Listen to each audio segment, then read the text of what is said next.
Media के मित्रों से आग्रह है कि भाई और बहनों के बीच में दीवार खड़ी ना करें। लाडली बहनों ने इस समय देश में धूम मचा रखी है। महिला सशक्तिकरण का काम, बहनों के कल्याण का काम बड़ी तेजी से हो रहा है।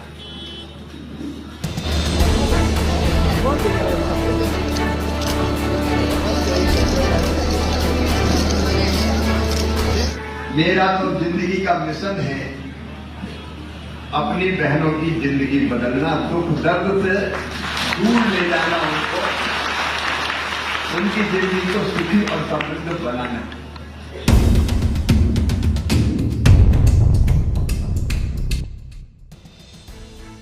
मध्य प्रदेश के रायसेन में आयोजित लखपति दीदी सम्मेलन में बहनों से केंद्रीय मंत्री शिवराज सिंह चौहान ने संवाद किया। बहनों से संवाद करते हुए केंद्रीय मंत्री शिवराज सिंह चौहान ने कहा कि लाडली बहनें देश में धूम मचा रही है। मध्य प्रदेश में यह योजना शुरू हुई, इसके बाद देश के अन्य राज्यों में अलग अलग नामों से योजना चल रही है। वहीं यह महिलाओं के सशक्तिकरण और बहनों के कल्याण का कार्य है। उन्होंने बताया, मेरा तो जीवन का मिशन है अपनी बहनों की जिंदगी बदलना। उन्होंने लखपति दीदियों से और क्या बातचीत की, आइए सुनते हैं। मीडिया के मित्रों से आग्रह है कि भाई और बहनों के बीच में दीवार खड़ी ना करें। थोड़ी देर के बाद अभी बात में जाते समय अभी सबसे बात हो जाने दो, इसके बात करो, बीच में मत करो। थोड़ी देर के बाद जब ये खत्म हो जाएगा तो जरूर मिलके जाऊंगा, चिंता मत करो। मेरी सभी लाडली बहनों, लाडली बहनों ने इस समय देश में धूम मचा रखी है।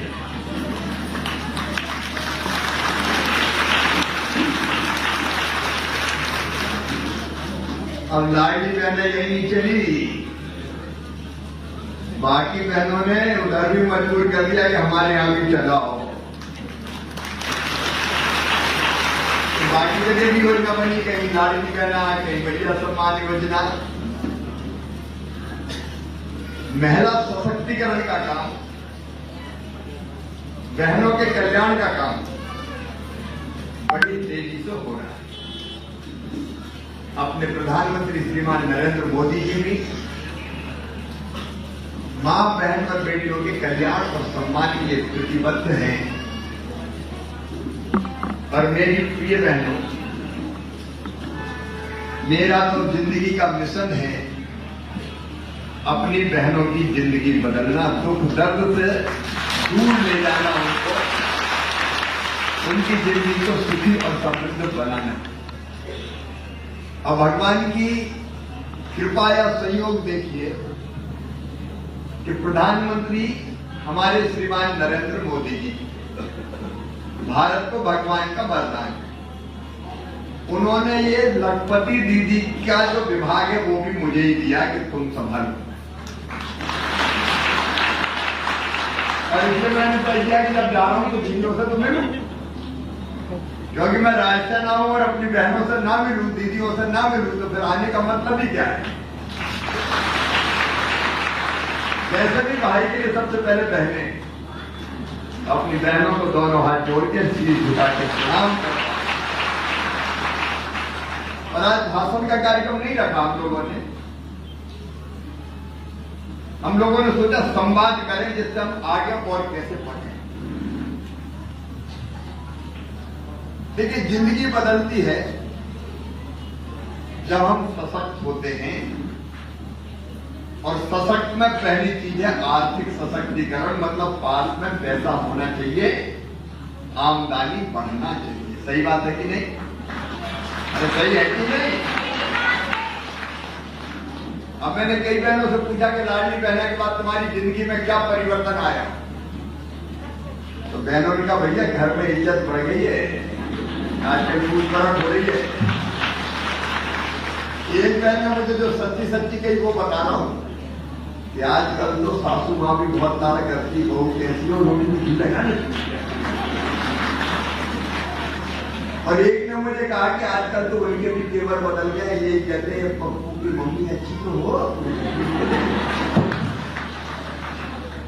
ये प्यार ऐसे नहीं बढ़ता, इसका भी चमत्कार रहता है। ये आर्थिक सशक्तिकरण है सर। लाडली बहना के कारण कई बहनों ने कई छोटे छोटे काम शुरू कर दिए, लेकिन केवल लाडली बहना पर निर्भर नहीं करता। अब लाडली बहना नहीं, उससे अगला कदम है लखपति दीदी। लखपति दीदी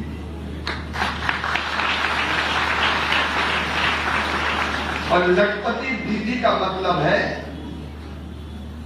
हर बहन की आमदनी 1 लाख रुपया से ज्यादा 1 साल में होना चाहिए। अपन क्यों गरीब रहे, क्यों दुख के सागर में डूबे रहे? क्या सारे दुख दर्द सहन करना औरतों के हिस्से में आया है, महिलाओं के हिस्से में आया है? पुरुष प्रधान समाज ने बहुत पीछे छोड़ने की कोशिश की है, लेकिन अब समय आ गया है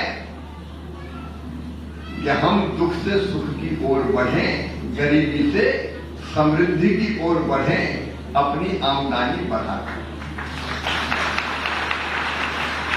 और इसलिए आजीविका मिशन, सब दीदी आजीविका मिशन से जुड़ी है ना? जरा हाथ उठाओ, सब जुड़े, सब जुड़ी। देखो, एक अगर अपन हो गए तो एक ताकत बन गए, और एक ही रहना है। एक रहेंगे तो सेफ रहेंगे। संगठित रहना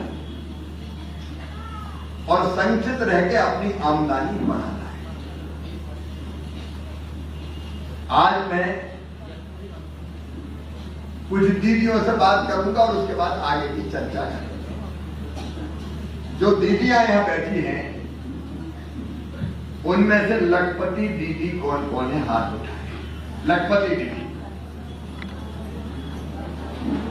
लखपति दीदी का मतलब जिनकी आमदनी 10,000 रुपया महीना से ज्यादा हो गई है, वो हाथ उठाए। ये दीदी है, चलिए हाथ नीचे कीजिए। अब आप में से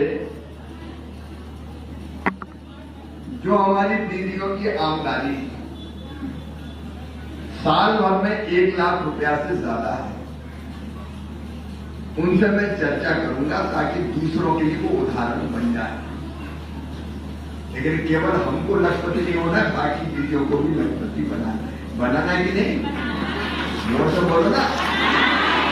ऐसा तो नहीं मैं बन गई या बाकी बाहर हो जाएंगे। हमको तो सबको ही बनाना है ताकि सबकी आमदनी बढ़े। और इसलिए यहां बहन ललिता नागर है क्या? ललिता, जरा ललिता माइक खोल के बताएं सब दीदियों को, आपकी आमदनी कितनी है? पहले तो मैं अपने मामा जी का बहुत बहुत धन्यवाद करती हूँ, यहाँ स्वागत करती हूँ सभी आई बहना और लखपति दीदियों की साइड से। और यहाँ पे मंच पे सभी उपस्थित अधिकारियों को भी नमस्ते मेरा, यहाँ पे सभी लखपति दीदियों को भी मेरा नमस्ते। बाकी मेरा नाम ललिता नागर है, मैं ग्राम देवटिया ओबदन ब्लॉक से हूँ। और सर मेरे मामा जी, हाँ सर में मामा जी है सर मेरे, और मेरे बच्चे के नाना जी हुए। नाना जी भी हो जाओ। सर वो मेरे मतलब मामा जी कैसे पूछता है कि अच्छा, बहनों को एक और बताना चाहता हूँ, तुम्हें अब जल्दी दादाजी भी बन जाऊंगा।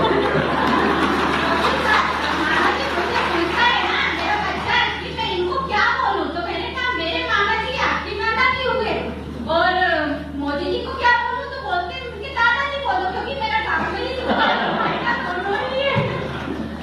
तो इसीलिए मेरे समूह का नाम साइंस एवं सहायता समूह है। मैं 2017 में आजीविका मिशन से जुड़ी हूँ। पहले तो मेरे पति की कमाई से हमारा खर्चा चलता था, और इसके बाद है ना मेरे पति की सांस हो गए 2018 लास्ट में दिसंबर में, तो मेरी इनकम कुछ भी नहीं थी।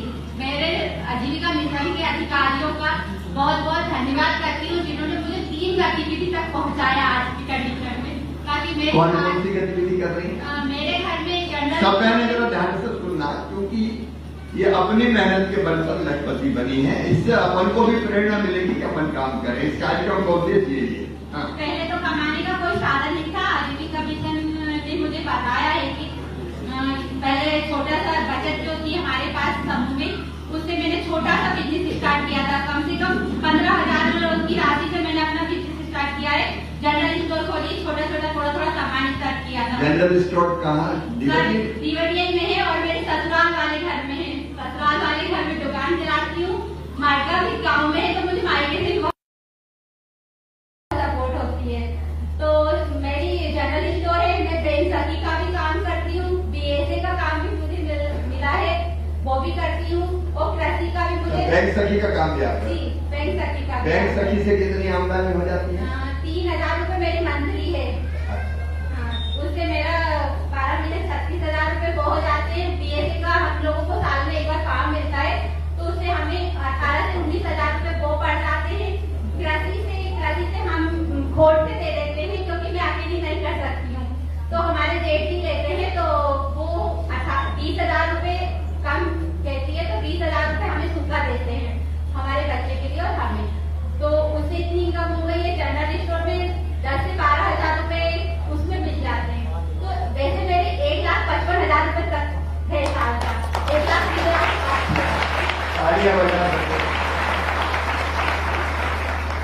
देखो, ये ललिता है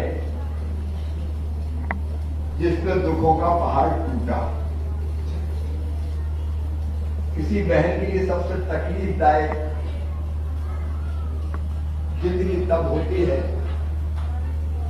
जब जीवन साथी बीच में छोड़ के चला जाए।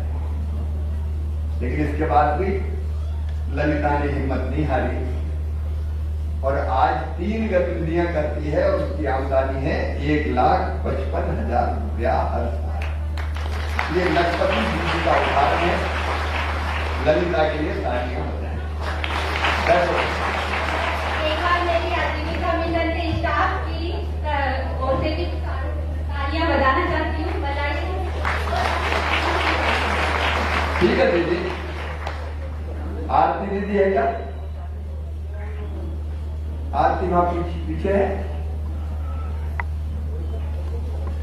आरती दीदी अपनी बारे में बताओ, कैसे क्या काम करती है और लखपति कैसे बनी? माननीय भैया जी को मेरा नमस्ते। नमस्ते। माननीय अतिथिगणों को मेरा नमस्ते और सभी लखपति दीदियों को मेरा नमस्ते। एनआरएम टीम को भी मेरा नमस्ते। पहले मैं 2016 मेरे गांव का नाम मैं सांची ब्लॉक से आई हूँ और मेरे गांव का नाम सुनारी है। मैं सीधा भैया बात मत करो। ए भाई, ये बात मत करो, जोर जोर से यहाँ संवाद चल रहा है। हाँ, मेरा नाम आरती राजपूत है और मैं ग्राम सुनारी से आई हूँ। मेरे समूह का नाम सीता स्वसहायता समूह है, जिसमें मैं सदस्य हूँ और उसमें मैं पक्षी पर का कार्य भी करती हूँ। और समूह मैं 2016 में समूह से जुड़ी हुई हूँ और इससे पहले मैं कुछ भी कार्य नहीं करती थी। और समूह से जुड़ने के बाद मैंने पीसीएल लोन लिया, जिसपे मैं भैंस खरीदी है। उसमें मैं दूध डेयरी का कार्य भी करती हूँ और रेल सखी का कार्य करती हूँ, जिसमें मैं दीदियों को लोन दिलवाती हूँ और वो हर माह अपने व्यवसाय करती है छोटा छोटा। उससे वो छोटी छोटी किस्तों में उस लोन को बैंक में सीसीएल को जमा कर देती है। तो बैंक सखी का काम भी करते हैं? हाँ सर। ठीक है। आपको दूध के उससे कितनी आमदनी हो जाती है? सर 10 से 15,000 रुपए महीने का। 10 से 15,000 रुपए। हाँ सर। और बैंक सखी से 3,000 बैंक सखी की हो गई। बाकी और क्या करती है मेरी बहन? सर सीआरपी का। और उससे कितनी आमदनी होती है? सर 3,000। उससे 3,000। और बाकी सर उसमें 3,000 रुपया महीना होता, 12 या 36,000। हाँ। तो 36, 72 हो गए। हाँ। और बाकी दूध के आपने बता दी। और कृषि भी गई। कृषि है, घर में कृषि भी होती है। अच्छा, कृषि भी होती है। तो कुल मिला के कितनी आमदनी? 1 लाख से ऊपर हो जाती है। 1 लाख से ऊपर हो जाती है। जिससे मैं लखपति श्रेणी में हूँ। माननीय भैया जी को मेरा बहुत बहुत धन्यवाद कि मुझे लखपति श्रेणी में आने का अवसर प्रदान किया। मेरी बहन को बहुत बधाई और अभिनंदन। ये बहन आरती की कहानी है। हाँ टोटल तो ज्यादा हो गई जाते हैं, हिसाब लगाने में दिक्कत होती है। ओमवती बहने, ओमवती दीदी, ओमवती है क्या? अच्छा ओमवती ना हो तो फिर विनीता भाई, विनीता भी पीछे खड़ी है, नर्मद से आई विनीता। मामा जी को नमस्ते, राधे राधे। राधे राधे। और सभी दीदी को राधे राधे।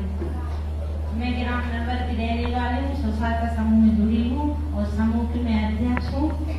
पहले तो मैं प्राइवेट लेती थी, समूह प्राइवेट, लेकिन जब से इसमें जुड़ी हूँ तब से मुझे बहुत फायदा हुई है हमें सभी दीदियों को।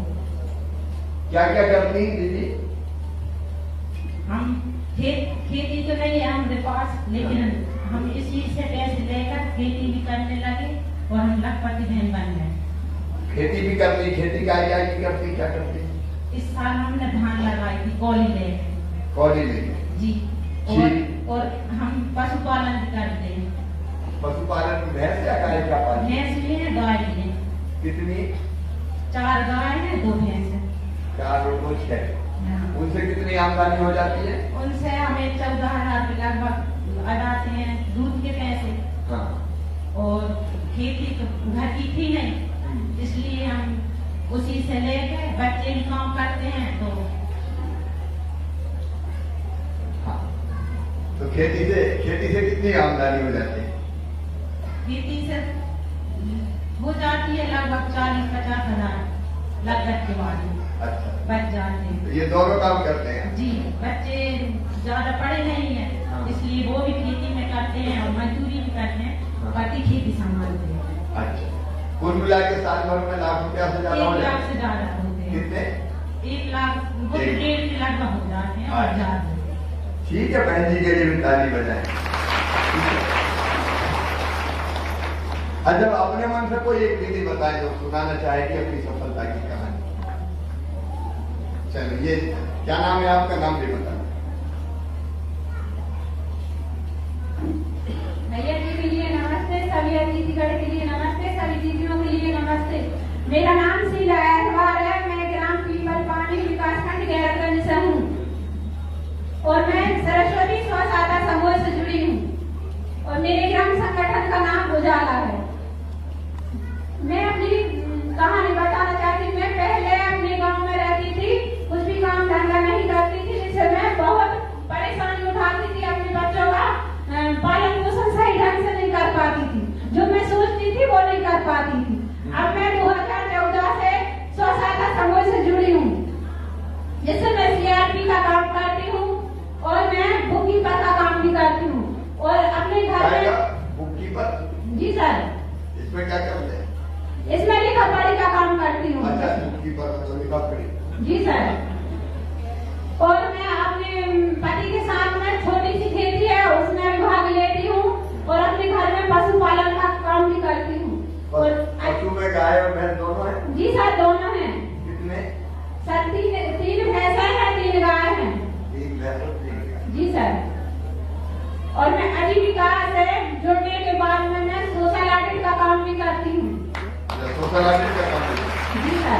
सोशल ऑडिट का काम करते हैं, उससे भी पैसे मिलते हैं? जी सर। कितने? सर 1 साल के अंदर 18-20 हजार एक बार होता है और उसमें मिल जाते हैं। 18-20 हजार। कुल आमदनी कितनी है? कुल आमदनी सर मेरी 1 साल की 1 लाख से अधिक है। 1 लाख से? जी सर। और मैं अपने आजीविका मिशन को धन्यवाद देती हूँ और अपने लाडले भैया को भी धन्यवाद देती हूँ। ये जो मेरी लाडली है ना, देखो ये कार्यक्रम रखने का एक उद्देश्य है। अब आप एक संकल्प लें कि हम जिस गांव में रहते हैं उस गांव में कोई भी दीदी बिना आजीविका के नहीं रहेगी, सबको आजीविका मिशन से जोड़ेंगे। सब तैयार हैं? अरे बोल के बता, तैयार हैं? क्योंकि हम अकेले नहीं, हम अपनी बाकी बची दीदियों को भी हम गरीबी के कुचक्र से बाहर निकालेंगे। अभी अपने गांव में कई दीदियां ऐसी होंगी ना, कई बहनें होंगी जो नहीं जुड़ी होंगी आजीविका मिशन से, है ना?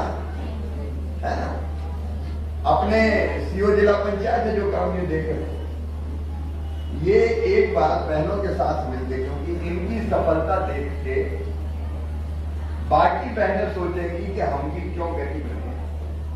तो एक टारगेट अपना ये है कि रायसेन जिले में कोई भी दीदी जो पात्र है वो आजीविका मिशन के बाहर ना रहे, सब स्वयं सहायता समूह में शामिल हो जाए। मंजूर है ना? तो बाकी जो अभी नहीं है उनको भी समूह से जोड़ने का काम करना है, ठीक है? नंबर 1।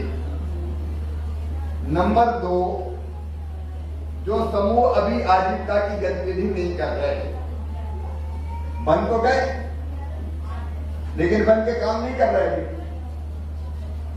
तो यहां संबंधित अधिकारी भी देखेंगे और बैंक के प्रतिनिधि अभी है कि नहीं, कौन है क्या? बहुत जरूरी नहीं क्योंकि बुलाया नहीं था, बैंक लिंकेज भी उनको मिले, अलग अलग कलेक्टर भी यहाँ पे हैं, रायसेन जो हमारे सम्मानित विधायकगण और बाकी लीडर थे। ये कार्यक्रम कर्मकांड नहीं है, ये कार्यक्रम एक संकल्प है कि हम रायसेन जिले में कोई भी बहन को गरीब नहीं रहने देंगे, स्व सहायता समूह से आजीविका देंगे। पूरे जिले में एक अभियान चलेगा और उस अभियान में आप सब रहेंगे। जहां भी हमारे जनप्रतिनिधिगण जाए, संगठन के लोग भी जाए, वहां एक बैठक करें और जो शेष बची दीदी है उनको आजीविका मिशन से जोड़ें, स्व सहायता समूह में। इसमें तो कोई दिक्कत नहीं। जो शेष बची गरीब दीदियां हैं उन सबको हम स्व सहायता समूह से जोड़ें, फिर उनकी ट्रेनिंग करना शुरू हो, क्योंकि दीदियों को ट्रेनिंग की जरूरत पड़ेगी। अभी घरेलू माहौल से निकला, आप देखो कई बहनें कितनी, अगर मैं बुलवाता तो सब दीदियां बोल सकती थी, नेताओं से अच्छा भाषण दे लेके चाहिए, रुकना पड़ता है घर को, क्या रुक जा। और धीरे धीरे लीडर बन गई अपने अपने गांव। अब गांव में कोई से डरते तो नहीं हो ना, लोग मजाक तो नहीं उड़ाते, इज्जत बढ़ी है कि नहीं?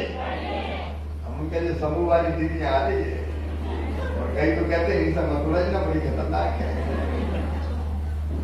एक ताकत खड़ी हो रही है। ये जमाना बदल रहा है, जिंदगी बदल रही है, बहनों की जिंदगी, और इसको समाज स्वीकार कर रहा है। और इसलिए रायसेन जिला हम ऐसा बनाएंगे कि कोई दीदी बिना समूह में जुड़े ना रहे। एक संकल्प हम ये लें कि जितने निष्क्रिय समूह ट्रेनिंग करके उनको गतिविधियों से जोड़ें, और गतिविधियां इतनी है कि हर एक बहन के लिए जगह है उसमें, हर एक बहन के लिए जगह। तो ये दोनों चीजें मंजूर है ना? क्योंकि आपका सहयोग भी चाहिए। जो नहीं है उनको समझाओ, घर से घूंघट से बाहर निकालो, उनको बताओ कि देखो हमने काम किया, हम यहां पहुंच गए, तुम भी तो आओ। और उनके घर वालों को भी समझाना है। जनप्रतिनिधि भी हमारे नेतागण, विधायक जी और बाकी लोग वो भी ये काम करेंगे, प्रशासनिक अधिकारी कर्मचारी वो भी ये काम करेंगे, और दीदियां भी ये काम करेंगे, साथ मिल के आगे बढ़े।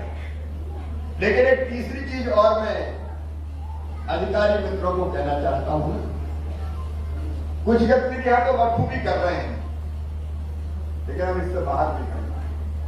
ये भी मैं कोई काम को खराब नहीं कर रहा, बकरी पालन, मुर्गी पालन, भैंस पालन, गाय पालन, बैंक सखी, बुक कीपर, कई तरह के काम कर रहे हैं, लेकिन अब इससे बड़े काम में और आगे बढ़। तो कुछ समूह आप ऐसे निकाले जो सफल है, उनको अब हम कैसे नए काम जो और बढ़े, क्योंकि यहां से एक कदम आगे बढ़े, 2 कदम आगे बढ़े, अब और आगे बढ़ना चाहिए कि नहीं? लखपति से करोड़पति बनना चाहिए कि नहीं? और मैं बताऊं ये असंभव नहीं, मैं मजाक नहीं कर रहा, ये मत समझना करे करोड़पति।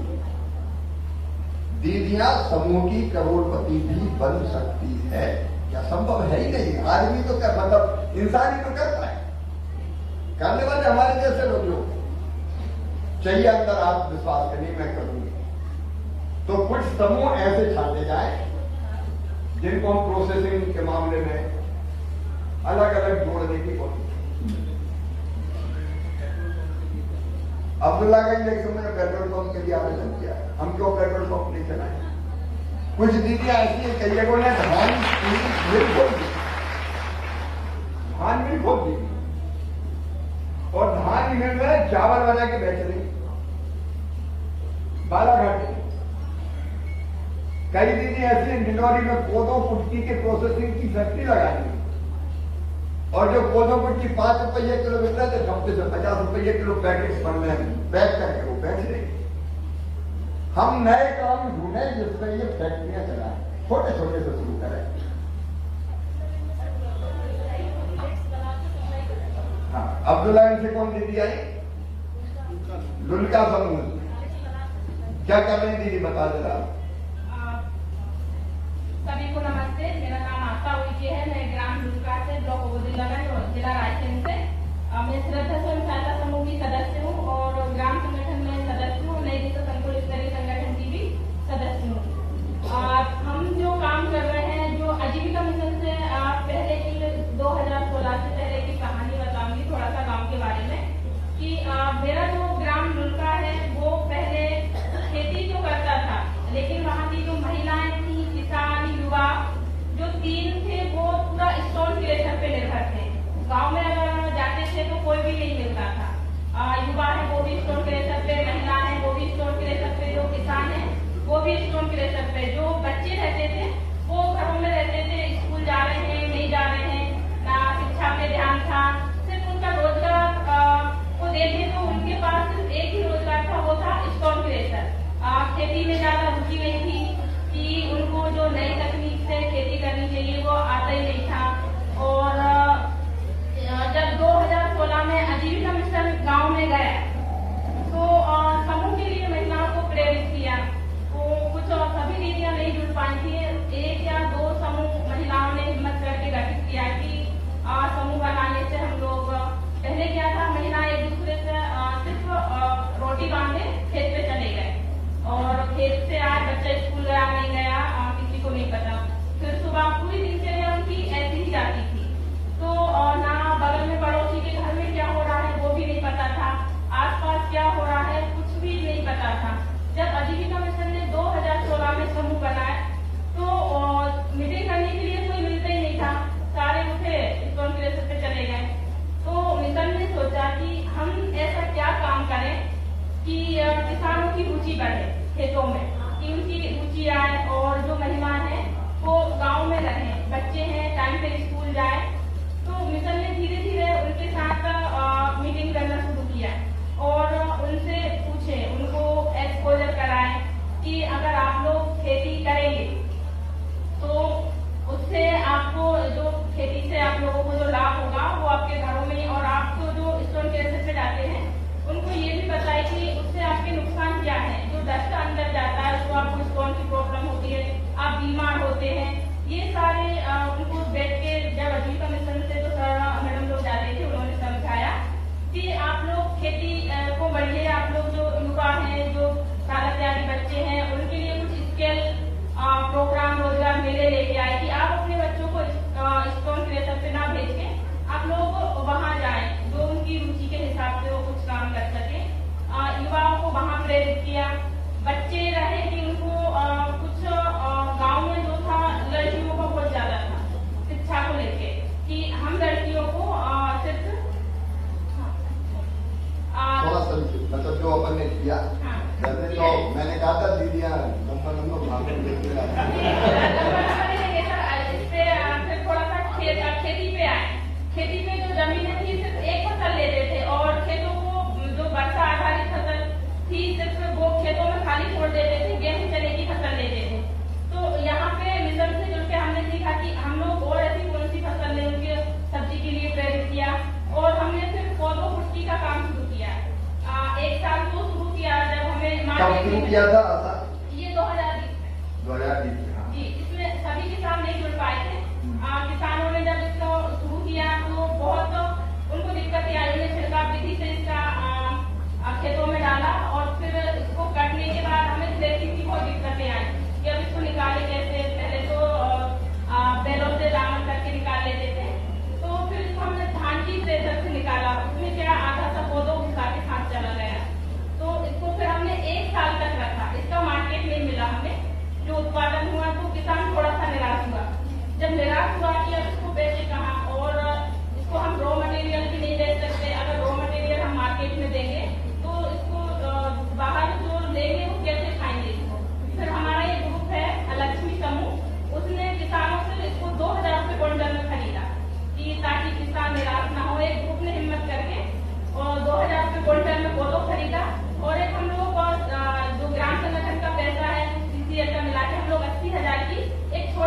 लेके आए, जो प्रोसेसिंग करके फिर हमने उसको पौधों को निकाला और मार्केट में धीरे धीरे उसका प्रचार किया हम लोगों ने कि हम लोग ये पौधों कैसे बनता है, इसका बनाने का भी विधि किसी को नहीं पता थी कि इसको बनाएंगे कैसे और हम इसको बेचेंगे कहाँ। लोग जानते ही नहीं थे कि पौधों को खाएंगे कैसे, इसके फायदे क्या होते हैं। हम लोगों ने फिर इसका प्रोसेसिंग करके इसके कई जगह हमें आजीविका मिशन ने तो बहुत सपोर्ट किया है और स्टॉल दिलवाया। हम दीदियाँ जो है वहाँ स्टॉल लगाकर हम लोगों ने पौधों कुट्टी को वहाँ कहाँ लगाया स्टॉल कहाँ लगाया?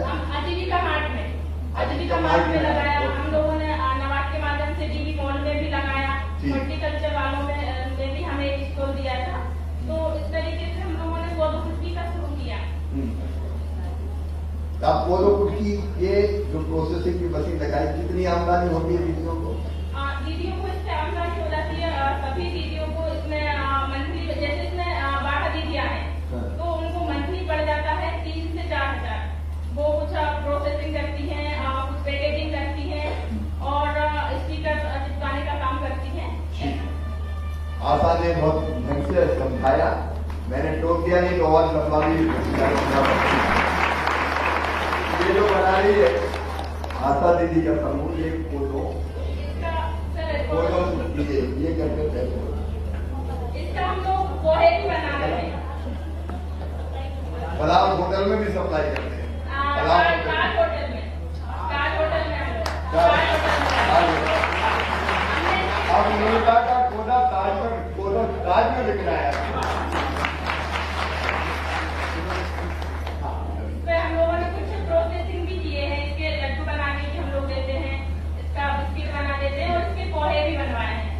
ठीक है आशा, ताली बजाएं जरा। देखो अपने बीच से ही अब मुझे उदाहरण देने की जरूरत नहीं है। जो मैं कह रहा था कि अब हम प्रोसेसिंग के काम में उतरेंगे, हम बाकी काम भी पूरे नहीं वो भी करेंगे, लेकिन वो करते करते एक पूरा कुछ गतिविधियां छाटे हम रायसेन जिले की। जो कच्चा उत्पाद होता है उसको प्रोसेसिंग करके कैसे बेच के ये ज्यादा मुनाफा कमाए। नए क्षेत्र और कौन से हो सकते हैं जिसमें दीदियां हमारी जाएं, तो नए क्षेत्र भी हम और खोजेंगे और दीदियों को ट्रेनिंग देके उस दिशा में आगे बढ़ाएंगे कि जिससे हम अपनी आमदनी और बढ़ा सकें। तो अब 3 चीजें अपन ने तय की। नंबर 1, सब दीदियों को जोड़ेंगे। नंबर 2, जो सक्रिय नहीं है स्व सहायता समूह उनको सक्रिय करेंगे। और नंबर 3, अब हम आजीविका की गतिविधियां और बड़ी करेंगे ताकि आमदनी और बड़ी हो सके। हम फैक्ट्री के मालिक बनेगा समूह बैंक से आसानी से कर सकते हैं। बैंक से हमको पैसा भी मिलेगा, ब्याज भी बहुत कम लगता है। और डबल इंजन की सरकार मोदी जी के नेतृत्व में दिल्ली से मैं खुद मंत्री हूंगा और मोहन जी यहाँ मुख्यमंत्री और भारतीय जनता पार्टी की यहाँ की जो सरकार है वो भी मदद करेगी।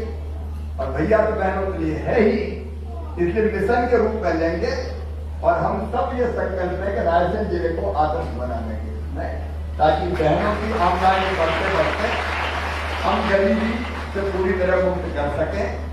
एक बात और कह के इस संवाद से वो खत्म करेंगे क्योंकि आगे भी कार्यक्रम है। अपने गांव को हमको गरीबी मुक्त गांव बनाना है। केवल दीदी नहीं, स्व सहायता समूह से तो दीदियां, लेकिन बाकी गतिविधियों से हम हमारे बच्चों को भी, बेटे हो बेटियां हो, उनको भी रोजगार से जोड़ के चलो एक कोशिश करते हैं अपन मिलकर। गांव में कोई भी गरीब नहीं रहेगा, हर एक की आमदनी होगी और इसलिए गरीबी मुक्त गांव हम कुछ गांव चाहते हैं जहां समूह बहुत अच्छा काम कर रहे हैं और समूह के अलावा कुछ गतिविधियां करके हमारे विधायकों ने तय किया सबने कि हम गरीबी मुक्त गांव बना के बताएंगे जहां कोई गरीब नहीं रहेगा, हर एक के पास आजीविका होगी, हर एक के पास रोजगार होगा, काम धंधा होगा। देखो मेरे बहनों, हमारी जिंदगी का भी मकसद पूरा तब होगा जब हम गांव की जिंदगी बदले, जनता की जिंदगी बदले, अपने बच्चों की जिंदगी बदले, उनका भविष्य बेहतर बना पाए। उनकी जिंदगी में रोजगार और खुशियों के नए रंग भर पाए। तो ये विधायक, सांसद, मंत्री काम के हैं, उन्हें तो हम किस काम के? तो मिलके अपन इस काम को करेंगे। संवाद करने की मेरी इच्छा इसलिए थी कि मैं रायसेन जिले से आप सब पूरे जो हमारे जनप्रतिनिधि है मिलके इस काम को शुरू करूं, और इसलिए अपनी दीदियों, अपनी बहनों से मिलने आज मैं आया। आपसे मिलकर मुझे बहुत अच्छा लगा। आपको कैसा लगा? तो जब भी दौरे पे आऊंगा तो दीदियों से मिलूंगे, क्योंकि आपकी जिंदगी बेहतर बनाए बिना मेरी जिंदगी अधूरी है। मिलकर हम लोग काम करेंगे।